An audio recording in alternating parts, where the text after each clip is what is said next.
langkah pertama yang harus dilakukan apa ya kalau kayak, oh iya nih saya IT auditor, belum punya sertifikasi, mau diambil nih, gitu. Kalau di IT audit ya? Iya. Oke. Ke websitenya cari informasi. Dan saya ingin merasakan kembali nih, kira-kira kalau first line itu eksekutor, doernya itu seperti apa. So 3 tahun lalu saya berlabuh kembali ke IT. Waduh, kayak kapal ya ini ya.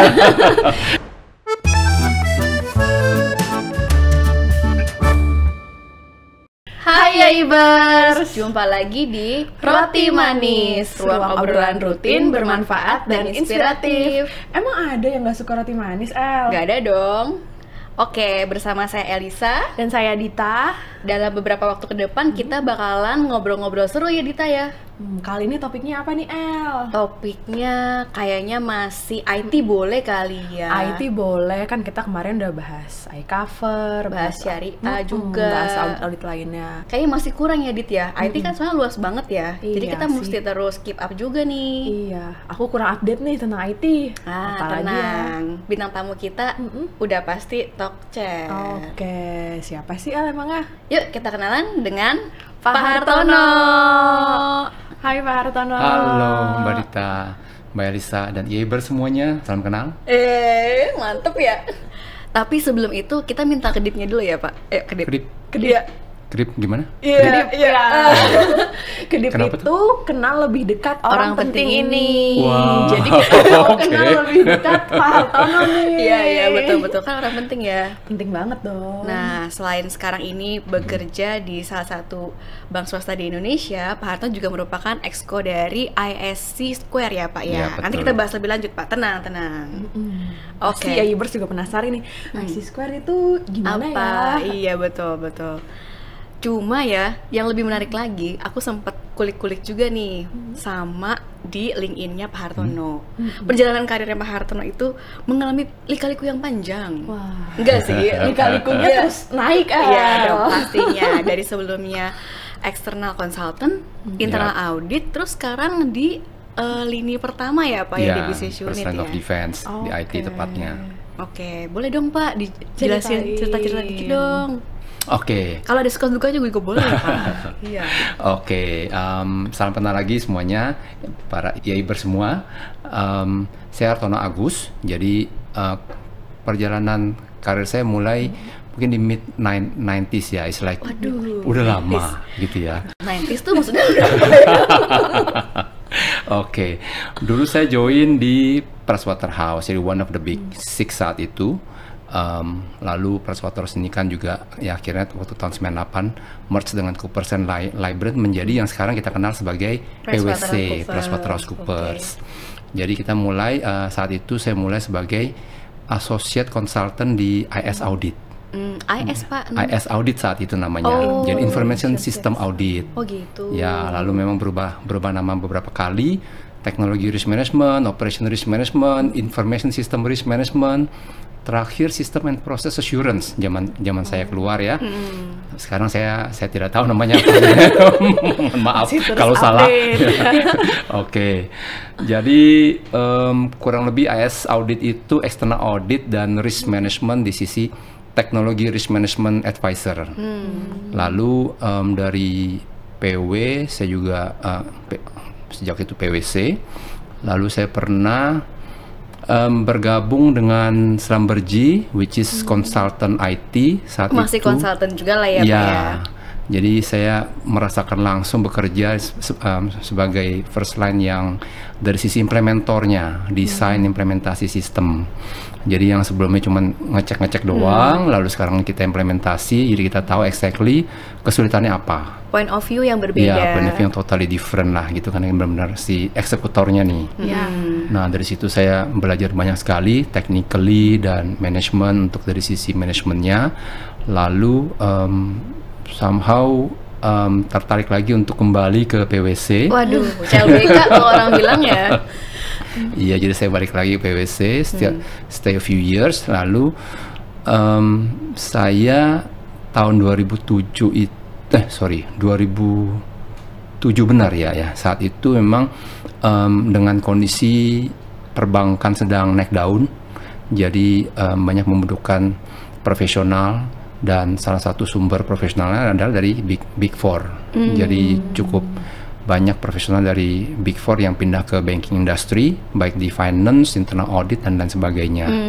Nah, saya masuklah dalam ranah internal audit saat Kena itu. jebakan. Loh, Enggak kok. di situ awal mulai happy ya Pak. Betul, kira-kira begitulah. Jadi di internal audit, khususnya di IT audit.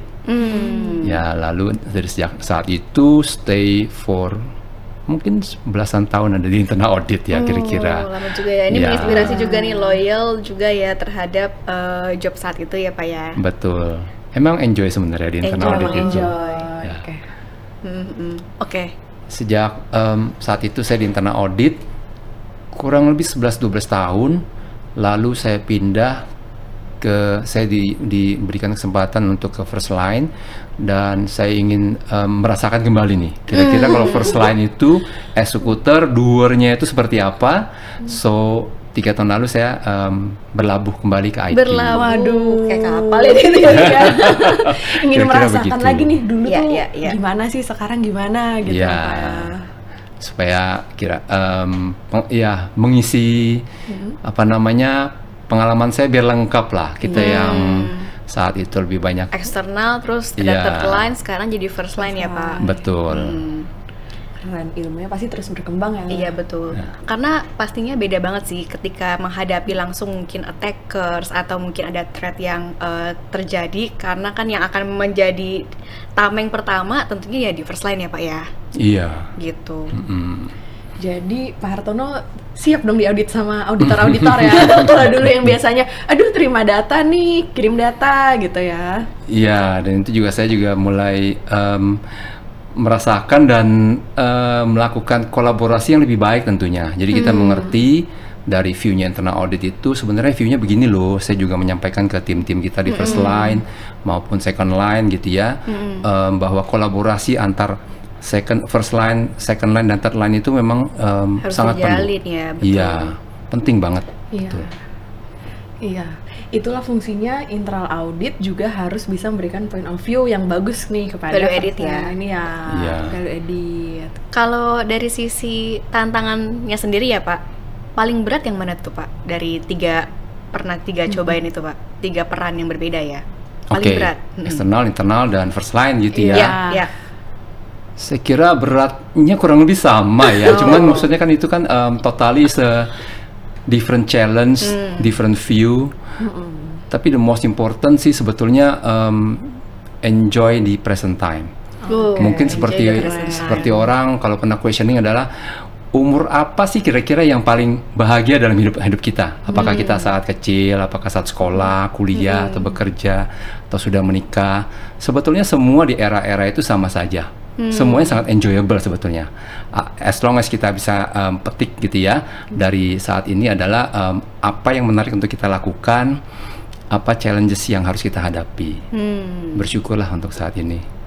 Oke, saya ganti pertanyaannya Pak. Kalau gitu, suka dukanya yang terakhir deh Pak. Mungkin kalau perbedaan ketika udah ganti baju nih Pak, jadi first line, tantangan tersendirinya apa sih Pak? Oke, tentunya yang paling berat adalah kan kita yang di depan gitu ya. Jadi kalau ibaratnya perang ya first line inilah yang maju duluan. Depan. Ya, yang melakukan eksekusi segala macam proses. Teknologi juga paling banyak. Yang dikomplain paling banyak. Komplain paling banyak. Kalau yang Tuntutan terus berhadapan, berkembang juga paling banyak. betul. Menghadapi segala macam polemik dari users yang mungkin walaupun menggunakan sistem yang mirip tapi hasilnya beda-beda gitu ya. Kadang ada yang nggak ngerti cara makainya, kadang ada yang kok merasa kenapa ganti sistem, kadang kok merasa ini yang dulu lebih bagus, atau ada yang lebih bagus lagi gitu. So many questions yang kita hadapi sehari-hari gitu. Tapi semuanya itu merupakan challenge yang sangat menarik sih sebetulnya. Oh, journey yang harus dihadapi juga ya Pak ya. Challenge-nya juga bikin berkembang pastinya ya. Iya, betul. Iya, betul. Kalau ditanya nih Pak, dari sisi sebagai leader sendiri ya Pak ya, kan ada technical, ada mungkin people-nya, ada juga misalnya kita harus bisa cari kolaborasi. Boleh diurutin nggak Pak, yang paling berat sampai yang mungkin masih bisa dihandle? Yang paling berat ya. Terutama karena udah pindah ke first line ya Pak, jadi saya pengen tahu nih Pak, gimana nih? Mungkin Yaibers juga penasaran ya, jangan-jangan lagi berpikir dari internal auditor mau pindah juga nih gitu. Sebenarnya mungkin yang bukan paling berat kali ya, mungkin kalau yang paling challenging itu memang dan yang paling penting juga ya, itu kolaborasi secara positif. Kolaborasi secara positif. Iya, jadi misalkan kalau kita dengan third line, ada beberapa pihak mungkin masih melihat internal audit atau external audit itu kesana seperti polisi. Nah itu kalau udah punya pandangan seperti itu tentunya udah salah dari awal. Dan kita harapkan juga dari kedua belah pihak tidak merasa seperti itu, gitu ya. Sehingga dampak-dampak impact dari temuannya itu juga nggak mengarah ke hal-hal yang negatif. Karena sebetulnya kan itu semua rekomendasi dari internal audit, external audit, lebih ke arah improvement company dan untuk kebersamaan kita juga, gitu ya. Nah, sekarang tinggal mencari titik tengahnya nih. Kolaborasi itu, titik tengahnya itu in terms of ideally dengan operation yang workable itu ada di mana, gitu. Tentunya yang ideal itu ada di policy, SOP itu tentunya yang harus kita lakukan secara baik. Tapi policy dan SOP itu sebetulnya adalah minimum requirement kalau view saya ya. Kita kalau kita menjalankan SOP itu mestinya sudah seharusnya. Mestinya ada banyak yang kita bisa lakukan, kita improve di atas SOP. Gitu. Baik untuk risk management maupun mitigasinya gimana ya untuk supaya tujuan perusahaan tercapai lah ya, efisiensi, performa yang bagus gitu ya Pak. Ya.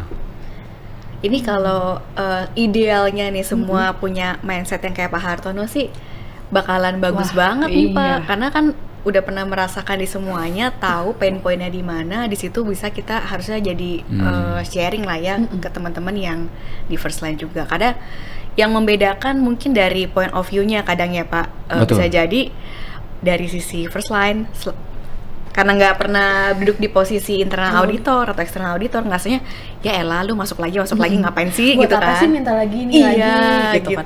Tahun lalu kan udah, 2 tahun lalu udah gitu. Kan nanya lagi sih yang ini, padahal kita pengen tahu update-nya sebenarnya. Oke. Jadi ini bisa menginspirasi Yaibers juga kali ya, kalau ada yang mau pindah ke first line. Waduh, kita nggak menyarankan ini. Nggak juga ya. Tapi kalaupun Yaibers pindah ke first line juga nggak selamanya sebetulnya kan. Mungkin ada yang mau mencoba sebagai apa istilahnya kalau di tempat kita itu kayak short term joint attachment bisa juga begitu. Joint auditor. Joint auditor. Pertukaran secondment ya Pak ya. Secondment lah gitu ya, baik dari first line ke third line atau third line ke first line. Saya kira itu juga mungkin kita bisa lakukan selama nggak ada kebenturan konflik of interest ya, gitu ya. Kepentingan. Betul. Oke. Ini berarti juga kompetensi sebagai auditor terus berkembang ya Dit ya. Terutama kalau tadi ada perbedaan, misalkan harus lebih mengerti tentang bisnis prosesnya, tentang mungkin infrastrukturnya, termasuk juga teknologi yang semakin luas sekarang ini ada ya. Kalau kompetensi buat IT apa saja sih Pak yang harus Yaibers nih? Atau misalkan buat internal audit nih Pak, kalau mau ngaudit IT setidaknya nih mesti punya apa aja sih Pak? Ya, in general sih, tapi mungkin kita lihat dari yang umum dulu ya. Sebetulnya kalau kita lihat dari CIA sendiri kan juga ada part dari untuk partnya IT. Walaupun tidak detail enough, tapi broadly enough lah untuk kita bisa gain the understanding untuk general controls itu seperti apa di IT, application controls, dan resiko-resiko data dan lain sebagainya. Lalu jadi kalau ngambil CIA juga tentunya ada part-part itu. Ada part IT-nya. Ya, lalu CISA tentunya ya dari ISAKA. Sering denger tuh. CISA ini kan Certified Information System Auditor. Jadi mungkin ini CISA yang paling terkenal kali ya. CISA ini selain itu yang spesifik sebenarnya banyak sekali. Karena IT itu luas ya. Apakah kita mau ke networking, aplikasi, atau manajemennya, atau security-nya gitu. Jadi itu masing-masing domain itu ada certifications-nya. Gitu. Kebetulan saya juga salah satu ex-committee, executive committee di ISC Square. ISC Square lebih ke arah singkatan dari International Information System Security Certification Consortium. Certification Consortium. Jadi sertifikasinya itu apa, Pak? C-nya 2. Certificationsnya itu kurang lebih ada 9, tapi yang mungkin yang terkenal sekali itu yang CISSP. Oh, CISSP. Ya, kita cuma tahu 1 dari 9 loh, dia. Iya. Berarti masih banyak banget nih. Ya, yang mungkin yang sudah lama sekali ya CISSP ini salah satu yang mungkin tingkat internasionalnya seperti CISA dan CIA. Itu lebih ke arah Certified Information System Security Professionals. Udah berapa lama tuh Pak jadi exco di sana Pak? 6 tahun kira-kira. 6 tahun. 2 periode lah. 2 periode. Ya. Ini menarik sih, aku sendiri memang agak jarang mendengar ya Pak, karena mungkin tuh specified IT ya Pak. Tapi boleh juga tuh nanti ya Ibers bisa cari-cari tahu tentang ini ya, terutama kalau yang ya Ibers dari IT auditor, siapa tahu banyak yang tertarik nih Pak ke sana Pak, mengambil CISSP.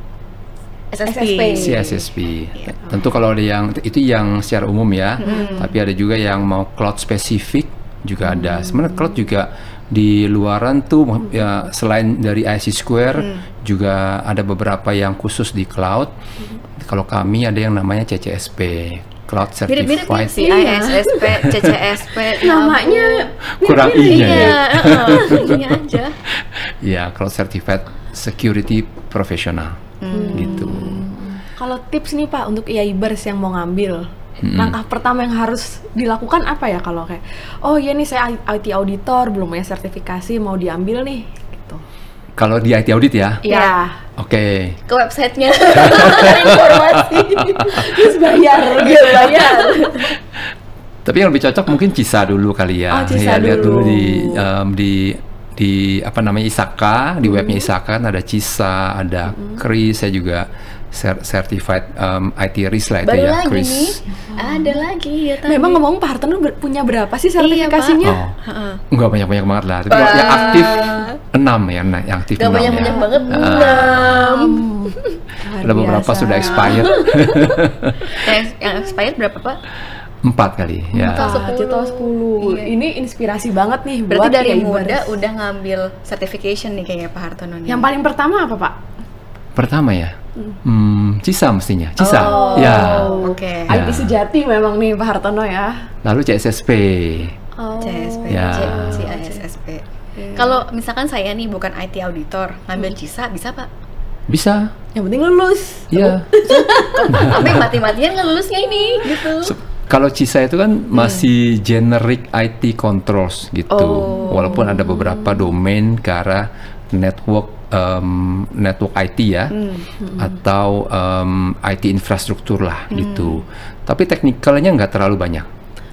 Ya, sebetulnya masih common sense ke IT knowledge yang memang perlu untuk para auditor. Ya. Benar banget, karena kan bis auditor sekarang juga diminta, di required juga buat ngerti tentang IT ya Pak, bukan cuma IT auditor doang nih. Betul, karena semua proses itu saya kira udah mestinya didukung oleh teknologi. Jadi ada sistem yang mensupport lah ya sisi proses itu, dan ketergantungannya lumayan tinggi. Jadi kalau kita mau lihat bisnis proses secara utuh harus melihat sistemnya juga. Gitu. Jadi sekarang udah nggak bisa nih kalau auditor A, ya udah maunya pegang A aja gitu kan. Betul. Kita juga harus bisa mengembangkan diri, mengembangkan kompetensi. Bisa juga nih lihat-lihat CISA tuh kayak apa sih gitu kan. Oke. Kalau misalnya nih Pak, dari si auditor itu udah pernah yang CISA tadi nih Pak, selanjutnya dia bisa kayak jadi contoh ya Pak, opportunity nih jadi pengajar atau segala macam nggak sih Pak? Diperbolehkan nggak tuh Pak? Kalau CISA tentunya bisa, IAIBers kalau sudah CISA bisa menjadi pengajar CISA tentunya ya, atau sharing-sharing di internal atau menjadi formal CISA instructor juga sebenarnya bisa. Selain itu juga dengan pengetahuan CISA akan membantu untuk di CISA ini kan ada organisasinya yang ISAKA. Ya, di sana juga rutin, anggotanya banyak sekali dan banyak aktivitas. Kita juga sering partnership sama ISAKA, Pak. Kalau GRAS itu kan suka ada ya, Pak. Kalau jadi member IAIB, nah itu ada potongan fee kalau mau ikut yang acara-acara ISAKA. Wah, gitu. Mantap. IAIB. Oke. Menarik ya. Udah punya banyak sertifikasi, pengalamannya luar biasa ya. Ini bisa jadi inspirasi banget nih buat IAIBers lainnya. Ngomong-ngomong tentang belajar, Bapak lagi ngambil kuliah lagi, Pak? Oh iya, saya juga kuliah. Gak berhenti belajar ya. Tapi kuliahnya part time. Saya lagi ngambil master degree. Memang dari dulu pengen ngambil master degree. Ada IT-nya juga nggak nih, Pak? Atau gimana, Pak? Ada. Master di cyber security. Oh, cyber security. Topik paling menarik sekarang keamanan cyber itu pasti juga. Iya, karena cyber kan juga termasuk di IT ya, Pak. Iya, trennya lah ya saat ini. Blockchain juga tren, terus mungkin quantum computing juga salah satu tren lagi, belum Gen AI. Jadi memang banyak sekali yang harus di catching up di IT. Teknologi trends itu lagi hip banget. Terus meningkat ya. Betul. Jadi sertifikasi, tambah lagi kuliah lagi. Wah, pengalamannya juga luar biasa. Pak Hartono, bisa nggak sih kasih pesan nih ke IAIBers untuk sebagai individu juga ya, untuk bisa terus mengembangkan capacity-nya, terutama dari segi IT ya, Pak? Iya. Oke. Jadi dari hal kompetensi atau pengalaman atau juga kualitas yang harus ditingkatkan oleh IAIBers. Baik. IAIBers kalian? Iya. Kalau saya lihat saat ini sebenarnya kalau kondisi internal audit profesional dan average skill dibanding zaman saya dulu udah beda jauh lah. Sekarang kan teknologi mindsetnya juga jauh lebih tinggi, malah kita yang mesti catching up juga dengan current tech, dan saking banyaknya aplikasi yang kita terapkan di kehidupan kita sehari-hari, mestinya sih generasi saat ini tuh lebih gampang untuk masuk menjadi teknologi auditor. Nah, tinggal balik lagi ke kolaborasi auditor dengan auditinya, mindsetnya, nggak cuma ngaudit gitu kan, poinnya adalah menjadi advisor juga. Nah, untuk menjadi advisor mesti mengetahui kondisinya, prosesnya seperti apa, teknologi yang baru seperti apa. Third line, dari pengalaman saya ya, mestinya punya lebih banyak waktu untuk belajar. Jadi untuk comparing dengan proses yang lainnya, apalagi kalau di external auditor punya banyak pengalaman di bank-bank, di perusahaan lainnya gitu ya. Kalau internal auditor juga bisa mengcompare dengan proses di unit yang lainnya, gitu kan. Jadi dan kesempatan untuk belajar itu wawasan yang lebih luas itu bisa disampaikan pada saat mengaudit unit-unit yang spesifik. Dan itu biasanya akan menjadi eye opener lah buat kami di First Line. Oh begitu toh mestinya. Karena bisa jadi nggak terlihat juga ya Pak, atau nggak disadari lah. Karena udah terlalu sering mengerjakan sesuatu, jadinya ya bukannya miss, tapi itu seperti udah kebiasaan aja. Padahal ada point improvement yang bisa dilakukan. Iya, kan biasanya orang melihat kita run the company dan change the company itu 2 poin. Tapi berapa banyak porsi yang kita habiskan untuk run the company gitu. Nah itu biasanya operasionalnya saja. Jangan-jangan kita merasa kok di First Line ya, mungkin merasa timnya udah banyak fokus ke sana dan kadang kurang resource. Padahal sebetulnya untuk change the company itu yang lebih penting. Karena kita nggak bisa semakin sukses kalau melakukan hal yang sama terus. Oke, setuju sih. Ya. Tapi hal ini juga aku ngelihat dari regulator kita semakin melek juga sih Pak terhadap IT ya, dengan landscape pengembangan teknologi informasi. Terus beberapa POJK juga memang mensyaratkan, misalkan nih kalau mau mengaudit suatu TI gitu ya di perusahaan harus punya sertifikasi dulu ya Pak ya. Sisanya itu contohnya beberapa ya. Jadi memang mereka tuh memastikan bahwa orang yang melakukan audit memang kompeten di bidangnya dan sudah teruji. Artinya kan karena orangnya kompeten, pengembangan TI-nya juga makin bagus nih ke depannya. Betul. Ya. Gitu sih.